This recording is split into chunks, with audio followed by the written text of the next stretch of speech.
Good morning, HBR community. Happy launch day for Royally Resilient, our student services podcast that we had been planning to bring to you. In light of the stay-at-home order, the closures, and the craziness of COVID-19, we've decided to bring this to you as a videocast. I have Beth Ferguson, our school psychologist, joining me this morning. Hello. As well as Mallory Wassman, our elementary social worker. Hi. We're really excited to launch this discussion. Resilience is such an important skill in our kids and us as adults. This morning, we're going to talk to you a little bit about just what resilience is in general, and then thinking about stress and how our body responds to stress naturally, and some things that we need to be aware of, especially now in this time of great stress. When I think about resilience, Beth and Mallory, I think about the going on a bear hunt. With my kids, it was one of the very favorite books we read when they were little. And you can't go over it, you can't go under it. You've got to go through it.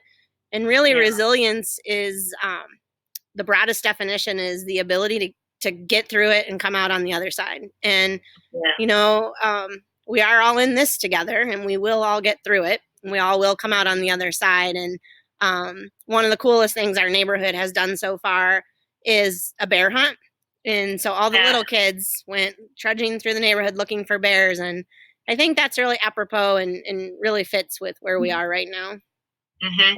Yep. I got a big bear sitting on my piano saying hello. We move it around. We're going to be outside today because it's so pretty. Yeah, it's gorgeous out here. Well, in this book, we asked the community to join us in a read. So Ken Ginsburg, Building Resilience in Children and Teens, he does a great job of really breaking down resilience into 7 different C's, he calls them. We'll end today's webcast with a short video where Ken goes through these on his own. And as we continue our webcast, we'll be talking about each one of those C's each week. What we'd like to do is share a little bit of our conversation with you through the webcast, and then later invite you to join us through conversation together. Maybe it can be the coffee hour before kids start into the academics, but we really want to use this time to come together as a community, talk about what do we know about stress and resilience, and how do we help our kids develop that? And even as adults, how do we continue to develop this really important life skill? Yeah, I think you make a good point, Jessica, because Ken says kind of before in his preface to start the book, he says, I want to make sure that you're looking at it from 2 lenses. Yes, the book is about building that resiliency in children and in teens, but to be thinking about it as how we can build our own resilience. So so important, because we can't model and train resilience in our kids if we're not yet able to do that. And I think I'm so grateful for my group here as we've ventured into this journey. I think the beginning it was novel, and everybody is kind of like, okay, we're just getting into this. We still have spring break. It's just like an extended time off. And then it hits, right? Like, oh my gosh, this is really what we're doing. And even in my household, I've seen kind of an ebb and flow of emotions and various stress levels. And, it's been those reminders from my friends here that you can't control it, and we can't control people's reactions to what's happening. All we can really do is help them feel what they feel and be in the moment and find the best possible coping strategies to help support the current situation. Yeah, I think one of the other points that he makes in the first chapter, just when he's kind of building the vision of the book, is he talks that resilience is not something that we achieve and then we're done. That we all have the capacity to become more resilient. And then in the next chapter, when he talks about stress, he reminds us that everybody's reaction to stress is different. So Mallory, you may experience maybe talking in front of a large group may be a good stress for you and really energize you and focus you and get you, right in that good pocket of being able to perform. But someone else, actually, none of the three of us, I think all three of us like to be but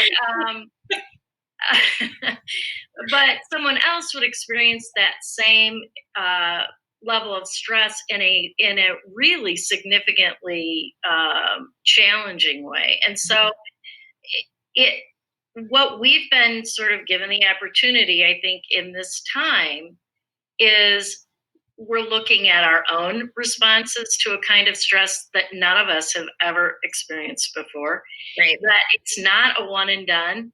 As you were saying, it was novel at first. In fact, I don't even know if I would say what my reaction was necessarily uh,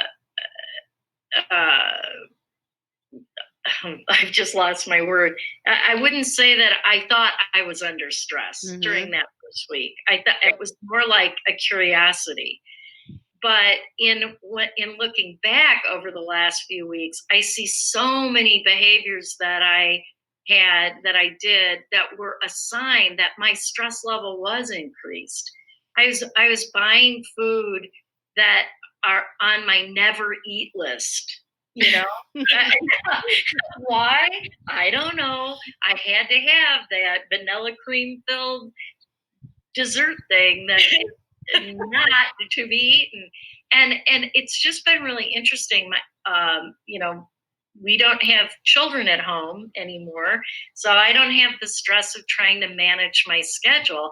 And yet I am ending each day feeling like I didn't have enough time to get what I needed done. So I just think the timing of beginning to get into this, we can be thinking about it from how we're making this experience or structuring this experience in a way that our kids will come out of it all the better. But I really think it's a time for us to be doing it too, and to see, what do we do under these different circumstances? So I'm really excited. I think the timing is so perfect for looking at this book and having these conversations. I agree. And actually, I love it, Jessica, if you could share what some of the visuals that I have that I use with some of my students, even in talking about stress and kind of how our brain is developed, and what different parts of our brain kind of help us navigate those stressors and what they're responsible for. So here's that visual, Mallory. Awesome. Yeah. So this is a visual that I use with a lot of my students when I'm talking to them about kind of the responsibilities of our brain and the role it plays with our emotions, and more specifically, stress. So our upstairs brain and our downstairs brain is essentially that. It's that lower part of our brain and that upper part of our brain. And when we're born, and feel free to jump in, guys. But when we're born, the lower part of our brain is more developed, and as the older that we get, that upper part of our brain becomes more developed. And so the downstairs brain, that is really our emotional brain. That is the part of our brain is that fight, flight, or freeze response that we are so familiar with. And that's that part of the the bear hunt. When you see the bear, what are you going to do when you see that bear? And then the upstairs part of the brain is it's that thinking part. It's our cognition. It's our ability to be in control. I love the little visuals here. It shows the kids showing empathy. It's that ability to relate to other people, no matter what the situation is. It's our ability to interact, our social interactions, our play.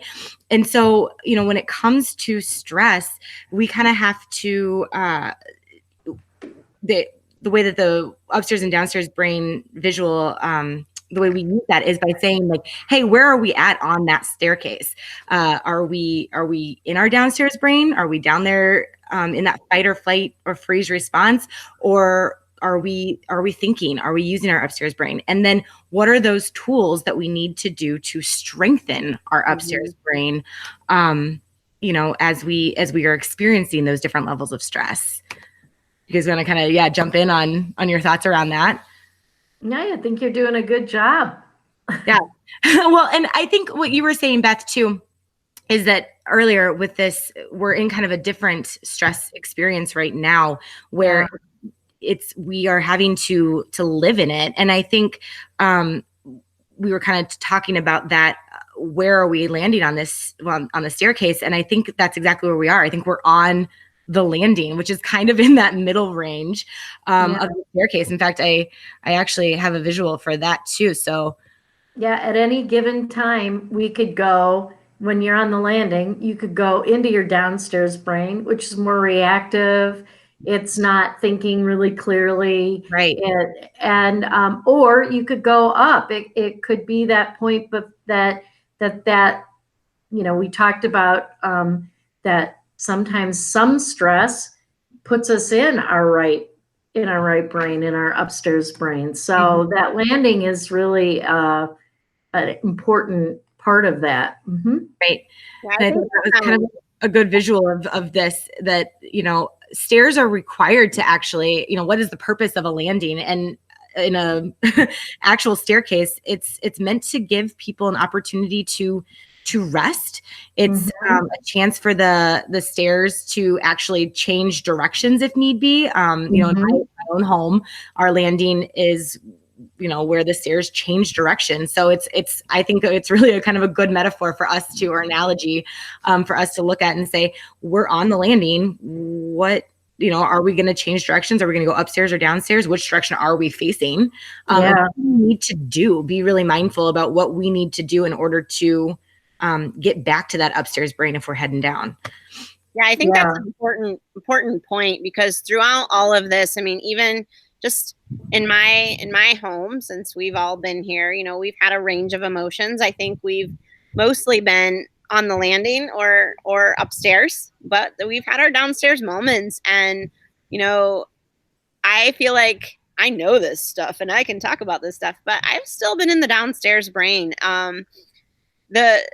Our responsibility in what we're modeling through all of this for ourselves, our partners, our children is that we're all going to go to that downstairs place. I mean, we need to recognize that we have feelings about this.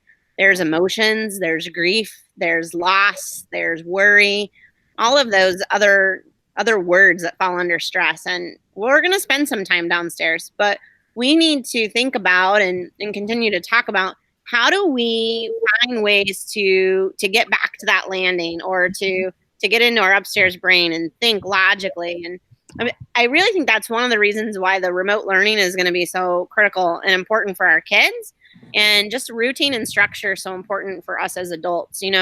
When you're engaging that thinking brain, we're more regulated with our emotions.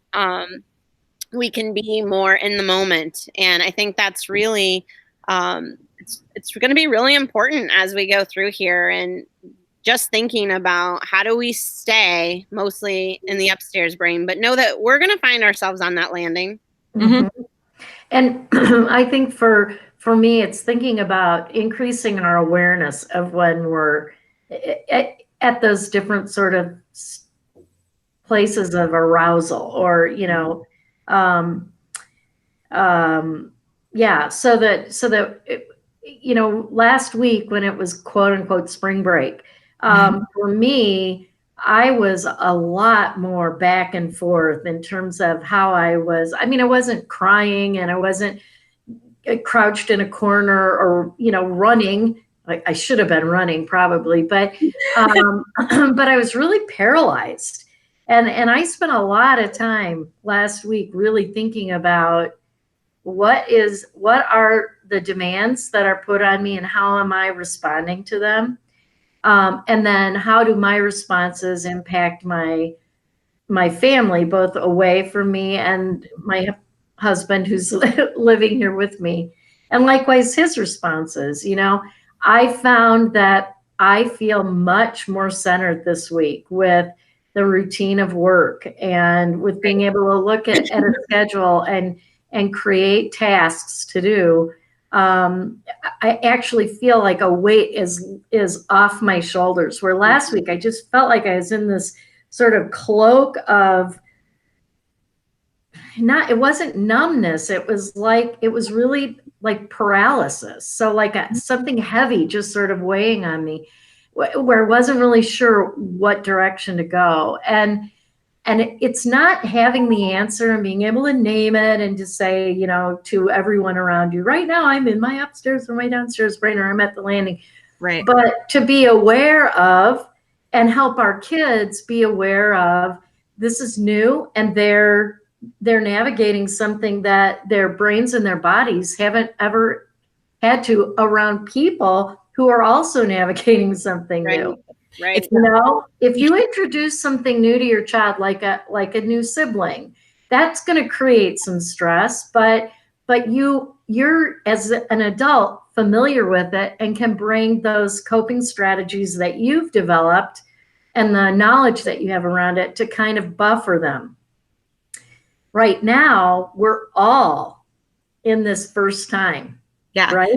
That hashtag that's going around. We're all in this together. Yeah. It really is. Like, we really are all in this together. We're all in the same place and experiencing the same thing at the same time.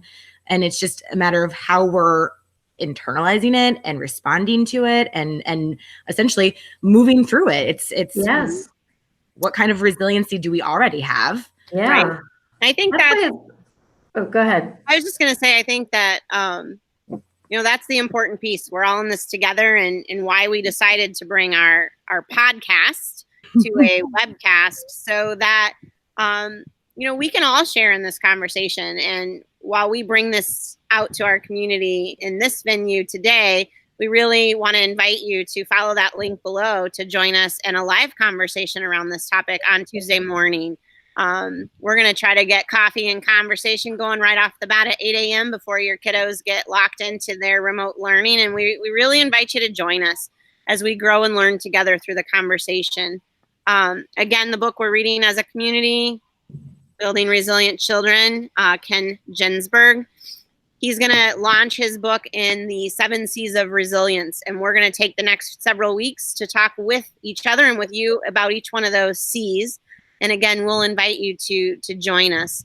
As we finish up today, we'll leave you with a short video by Mr. Ginsburg, Dr. Ginsburg, where he highlights those different areas. Thanks for the conversation, ladies. Yeah, thank you. Yeah. Looking forward to Good chatting to see about you it. guys. Yes, you too.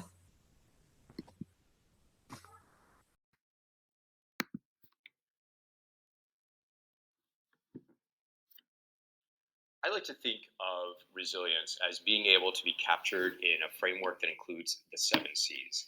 The 7 C's are masterfully stolen from the Positive Youth Development Movement, which has 5 of the C's. What are those C's? The first thing we need is confidence, right? We're going to be resilient. We're going to be able to bounce back if we believe we can. We knew for 20 years how to build confidence in kids. It was give them self-esteem. That's why we had kids draw out pictures of butterflies in kindergarten. All the butterflies went on the wall. And then we said to the kids, each of you, you're as special as a butterfly. Lesson 2 was we would cut out snowflakes and they would go out on the wall. And the lesson to the kids was, each of you, you're as unique as a snowflake. We taught parents to praise absolutely everything that their children did. We applauded as the kids came down on the sliding board saying, good job, good job, good job, never giving any credit at all to gravity. What happened? By raising kids with just showering them with self-esteem, they ended up having very high rates of anxiety and even depression. What's going on? Do you ever have those moments where you don't feel as special as a butterfly? We didn't prepare kids to know how to deal with those moments. Real confidence comes not from people showering vapid praise on you. Real confidence comes from your internal sense of competence, knowing that you have skills, knowing that you have abilities, and having adults help you to develop those abilities. Have adults see those abilities in you, and above all, have adults not undermine those abilities by telling you what you are or not capable of. The next C is connection. Bottom line is that the kids who are going to make it are the kids who know that someone has their back. Better if there are circles around them of multiple adults who have their back. That's what's going to give them the confidence to be able to take chances. But up until now, if we look at the first 3 C's, kids who are really confident, kids who are really competent, kids who are really connected, you've described a gang member. So what else do you need? You need character, a sense of what is right and a sense of what is wrong. You need character, grit, tenacity, being able to stick with things. What else do you need?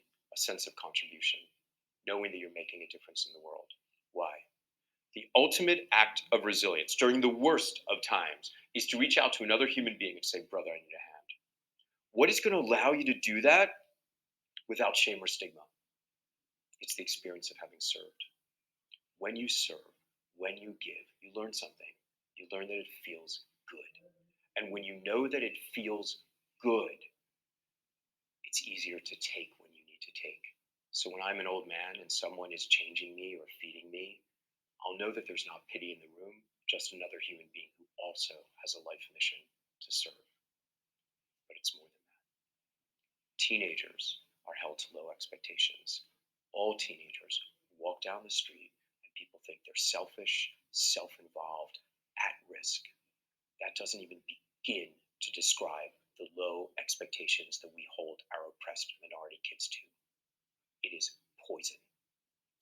And because resilience kids live up or down to your expectations of them, we simply have to turn the ship around.